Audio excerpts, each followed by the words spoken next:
Hello friends, ಇವತ್ತು ನಾವು ತುಂಬ ರುಚಿಯಾದ ಮೃದುವಾದ 7 ಕಪ್ ಬರ್ಫಿನ ಹೇಗೆ ಮಾಡೋದು ಅಂತ ನೋಡೋಣ. ಇದು ತುಂಬ ಬೇಗ ಮಾಡ್ಬೋದು. ಮತ್ತು ನೋಡಿ, ಇದು ಮೈಸೂರು ಪಾಕ್ನಷ್ಟೇ ಸಾಫ್ಟಾಗಿರುತ್ತೆ. ಇದು ಹೇಗೆ ಮಾಡೋದು ಅಂತ ನಾವು ಈಗ ನೋಡೋಣ. ಮೊದಲಿಗೆ ಒಂದು ಟ್ರೇಗೆ ತುಪ್ಪ ಹಚ್ಚಿ ಇಟ್ಕೊಂಡ್ಬಿಡೋಣ. ಸ್ಟವ್ ಆನ್ ಮಾಡಿಕೊಂಡು ದಪ್ಪ ತಳದ ಪಾತ್ರೆಯನ್ನು ಇಟ್ಕೊಂಡಿದ್ದೀನಿ. ಇದಕ್ಕೆ 1 ಕಪ್ನಷ್ಟು ಕಡಲೆ ಹಿಟ್ಟು ಹಾಕ್ಕೊಂಡು ಮೀಡಿಯಂ ಫ್ಲೇಮಲ್ಲಿ ಹುರ್ಕೊತಾ ಇದ್ದೀನಿ. ತುಂಬ ಹುರಿಯೋದೇನು ಬೇಡ, ಸ್ವಲ್ಪ ಕಲರ್ ಚೇಂಜ್ ಆಗಿ ಘಮ ಬಂದರೆ ಸಾಕು. ಈಗ ಸ್ಟವ್ ಆಫ್ ಮಾಡಿಕೊಂಡು ಅದಕ್ಕೆ 1 ಕಪ್ ಕಾಯಿ ತುರಿ ಮತ್ತು 1 ಕಪ್ ಕರಗಿಸಿದ ತುಪ್ಪ ಮತ್ತು 1 ಕಪ್ ಹಾಲು. ಈಗ ಇದಕ್ಕೆ 3 ಕಪ್ನಷ್ಟು ಸಕ್ಕರೆ ಹಾಕ್ತಾಯಿದ್ದೀನಿ. ಸ್ವೀಟ್ ಕಮ್ಮಿ ಬೇಕಂದರೆ 2.5 ಕಪ್ಪಷ್ಟು ಸಕ್ಕರೆ ಹಾಕ್ಕೊಂಡ್ರೆ ಸಾಕಾಗುತ್ತೆ. ಈಗ ಇದನ್ನೆಲ್ಲ ಚೆನ್ನಾಗಿ ಮಿಕ್ಸ್ ಮಾಡ್ಕೊಳ್ಳೋಣ. ಇದು ಕಡಲೆ ಹಿಟ್ಟು ಏನು ತೊಗೊಂಡಿದ್ದೀವಿ ಅದೇ ಅಳತೆ ಕಪ್ಪಲ್ಲಿ ಎಲ್ಲ ಸಾಮಾನು ತೊಗೋಬೇಕಾಗತ್ತೆ. ಈಗ ಸ್ಟವ್ ಆನ್ ಮಾಡಿಕೊಂಡು ಬೇಯಿಸೋಕ್ಕಿಡೋಣ. ನೋಡಿ, ಈಗ ಚೆನ್ನಾಗಿ ಕಂಟಿನ್ಯೂಸ್ ಆಗಿ ತಿರುಗಿಸ್ತಾ ಇರಬೇಕು, ಕೈ ಬಿಡ್ದಂಗೆ ತಿರುಗಿಸ್ಬೇಕು. ಈ ಬಿಸಿಗೆ ಸಕ್ಕರೆ ಎಲ್ಲ ಕರಗಿ ತೆಳುವಾಗ್ತಾ ಇದೆ. ಒಂದು 3 ನಿಮಿಷ ಕೈ ಬಿಡ್ದಂಗೆ ತಿರುಗಿಸ್ತಾ ಇರಬೇಕು. ಆಮೇಲೆ ಇದು ನೊರೆ ನೊರೆಯಾಗಿ ಸೈಡೆಲ್ಲ ಬಿಟ್ಕೊಳ್ತಾ ಬರುತ್ತೆ.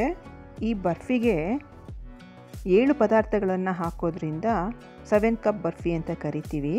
ಕಡಲೆ ಹಿಟ್ಟು 1, ತೆಂಗಿನ ತುರಿ 1, ತುಪ್ಪ 1, ಹಾಲು 1, ಸಕ್ಕರೆ 3, ಟೋಟಲಾಗಿ 7 ಕಪ್ಗಳು ಆಗೋದ್ರಿಂದ 7 ಕಪ್ ಬರ್ಫಿ ಅಂತ ಹೇಳ್ತೀವಿ.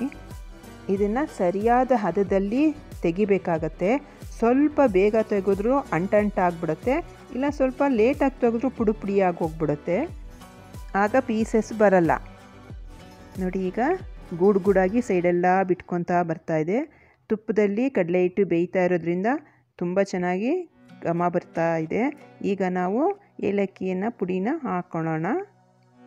ಚೆನ್ನಾಗಿ ತಿರುಗಿಸ್ಕೋಬೇಕು, ಏಲಕ್ಕಿ ಪುಡಿ ಮಿಕ್ಸ್ ಆಗೋ ಹಂಗೆ ತಿರುಗಿಸ್ಕೋಬೇಕು. ಈಗ ಅದು ಹದಕ್ಕೆ ಬಂದಿದೆ. ಈಗ ಇದನ್ನು ತುಪ್ಪ ಸವರಿರೋಂಥ ಟ್ರೇಗೆ ಹಾಕ್ಕೊತಾ ಇದ್ದೀನಿ. ನೋಡಿ, ಈಗ ಅದೇ ಎಷ್ಟು ಚೆನ್ನಾಗಿ ಸ್ಪ್ರೆಡ್ ಆಗ್ತಾ ಇದೆ. ನೋಡಿ, ಇದು 2-3 ನಿಮಿಷಕ್ಕೆಲ್ಲ ತಣ್ಣಗಾಗಿದೆ. ಈಗ ಇದನ್ನು ನಾನು ಪೀಸಸ್ ಆಗಿ ಕಟ್ ಮಾಡ್ಕೊತಾ ಇದ್ದೀನಿ.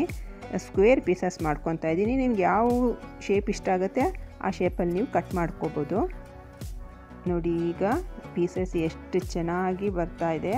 ಒಂದು 20 ನಿಮಿಷದಲ್ಲಿ ಈ ಸ್ವೀಟನ್ನು ನಾವು ಮಾಡಿಬಿಡ್ಬೋದು. ಒಂದು ಸಣ್ಣ ಕಪ್ಪಲ್ಲಿ ಕಡಲೆ ಹಿಟ್ಟು ತೊಗೊಂಡಿದ್ದು ಸುಮಾರು ಒಂದು 25 ಪೀಸಸ್ ಅಷ್ಟು ಬಂದಿದೆ. ಬಾಯಲ್ಲಿಟ್ಟರೆ ಕರ್ಗೋಗುವಂಥ ಸ್ವೀಟು ರೆಡಿಯಾಗಿದೆ. ಈ ವಿಡಿಯೋ ನಿಮಗೆ ಇಷ್ಟ ಆದಲ್ಲಿ ಲೈಕ್ ಮಾಡಿ, ಶೇರ್ ಮಾಡಿ. Thank you.